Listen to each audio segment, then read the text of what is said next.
ప్రజలు కూడా ఈ సమస్యల గురించి రాయరు. కానీ బీ ట్యాక్స్ అంటారు. మీ జే ట్యాక్స్ లాగా బీ ట్యాక్స్ కలెక్ట్ చేసే సంస్కృతికి మాకు లేదు. ప్రజలు మమ్మల్ని ప్రశ్నిస్తారని భయం మాకుంది. అంత ధైర్యం మేము చేయలేము.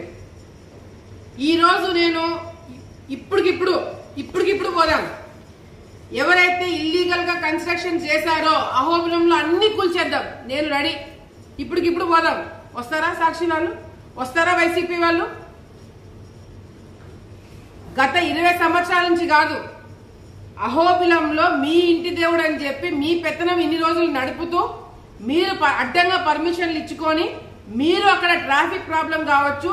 ఇప్పుడు ఈ 100కి పైన మీరు లాడ్జ్లు అన్నారు కదా, 100కి పైన సత్రాలు అంటున్నారు కదా, ఏ ఒక్క సత్రం కూడా ఫైర్ పర్మిషన్స్ లేవు. ఏ ఒక్క దానికి కూడా పంచాయతీ పర్మిషన్స్ లేవు. ఏ ఒక్క దానికి కూడా ఎలక్ట్రికల్ డిపార్ట్మెంట్ వాళ్ళు పర్మిషన్ ఇవ్వలేదు. మరి ఎట్లా కన్స్ట్రక్షన్ చేశారండి? ఎవరు హయాంలో చేశారండి? 20 సంవత్సరాల నుంచి ఇల్లీగల్ గా కన్స్ట్రక్షన్స్ చేస్తున్నారని చెప్పి మీ సాక్షుల్లోనే రాశారు. నేను చెప్పడం పక్కన పెట్టండి, మీ సాక్షుల్లో రాసినారు. మరి అటువంటిప్పుడు గతంలో మీరు ప్రభుత్వంలో ఉన్నప్పుడు ఏం చేస్తున్నారు? గత 5 సంవత్సరాలు మీరు అధికారంలో ఉన్నప్పుడు ఈ సత్రాల మీదకి మీరు ఎందుకు పోలేదు? ఈ సత్రాలు మీరు ఎందుకు క్యాన్సిల్ చేయించలేదు? మేము వచ్చి సంవత్సరమే కదా అయింది. గత 5 సంవత్సరాలు మీరే కదా ఉన్నారు. మరి ఈ సత్రాల మీద ఎందుకు యాక్షన్ తీసుకోలేదు మీరు? టెంపుల్లో అవినీతి జరుగుతుంది, బయట అవినీతి జరుగుతుంది. కేవలం వైసీపీ నాయకుల వల్లనే ఇదంతా మొదలైంది.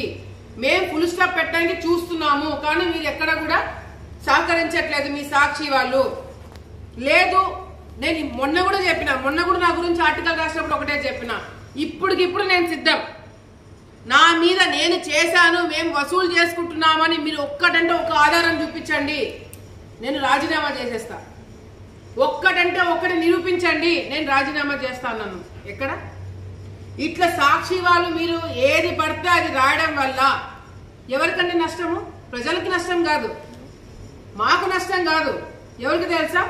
మీ యాజమాన్యానికి. మీరు తప్పుడు రాతలు రాస్తే మేము కేసులు వేస్తాం. ఎవరండి రావాల్సింది? కోర్టు చుట్టూ ఎవరండి తిరగాల్సింది? మీ సాక్షి వాళ్ళు కాదా? మీ మేడం కాదా?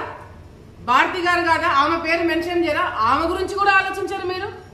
నాకు తెలిసి ఎవరైతే ఈ రిపోర్ట్ రాశారో, ఎవరైతే ఈ ఆర్టికల్ రాశారో పాపం మర్చిపోయినట్టున్నాడు. ఈ ఆర్టికల్ రాసినట్టు, ఇది రాశారని మర్చిపోయి ఇది రాసినట్టున్నారు. లేకపోతే ఏ ఇల్లీగల్ కన్స్ట్రక్షన్స్ చేస్తున్నారని చెప్పి రాసిన వ్యక్తి ఆ ఇల్లీగల్ కన్స్ట్రక్షన్స్ వెనకేసుకుంటూ మళ్ళీ ఇంకొక ఆర్టికల్ ఎట్లా రాస్తున్నాడు? ఇది మీ జర్నలిస్టులకే వదిలేస్తా నేను. ఈరోజు ప్రెస్ ఫ్రీడమ్ డేనా? ఈరోజు ప్రెస్ ఫ్రీడమ్ డే.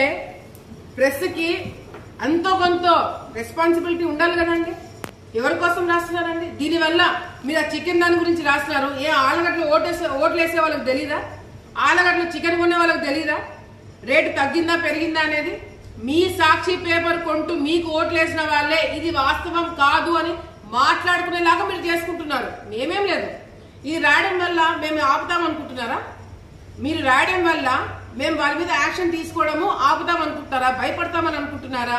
నేను ఇప్పుడు చెప్తున్నాను, ఎవరైతే అక్రమంగా ప్రభుత్వ భూములు ఆక్రమించుకున్నారో, అది వక్ఫ్ బోర్డు కావచ్చు, ఎండోమెంట్స్ కావచ్చు, ఇరిగేషన్ డిపార్ట్మెంట్ కావచ్చు, ఎవరిదైనా సరే గవర్నమెంట్ భూమి ఆక్రమించి ఎవరైతే ఇల్లీగల్ గా కన్స్ట్రక్షన్స్ చేశారో అవన్నీ కూడా డెమాలిష్ చేయడం జరుగుతుంది. అవన్నీ కూడా తొలగించడం జరుగుతుంది. మీరు ఏం రాస్తారో రాసుకోండి, దాంట్లో వాస్తవం ఉంటే నేను ఒప్పుకుంటా. నా గురించి చాలా మందికి తెలిసిన వాళ్ళకి తెలుసు. మీరు వాస్తవాలు రాసుకుంటే నన్ను నేను కరెక్ట్ చేసుకోవాలంటే ఒక సెకండ్ కూడా నేను ఆలోచించాను. అవును వాళ్ళు రాసింది కరెక్ట్, మేము మార్చుకుంటామని చెప్పేదానికి ఒక సెకండ్ కూడా ఆలోచించాను. కానీ మీరు తప్పుడు రాయడం వల్ల మీ డిగ్నిటీ, ఒక రిపోర్టర్గా, ఒక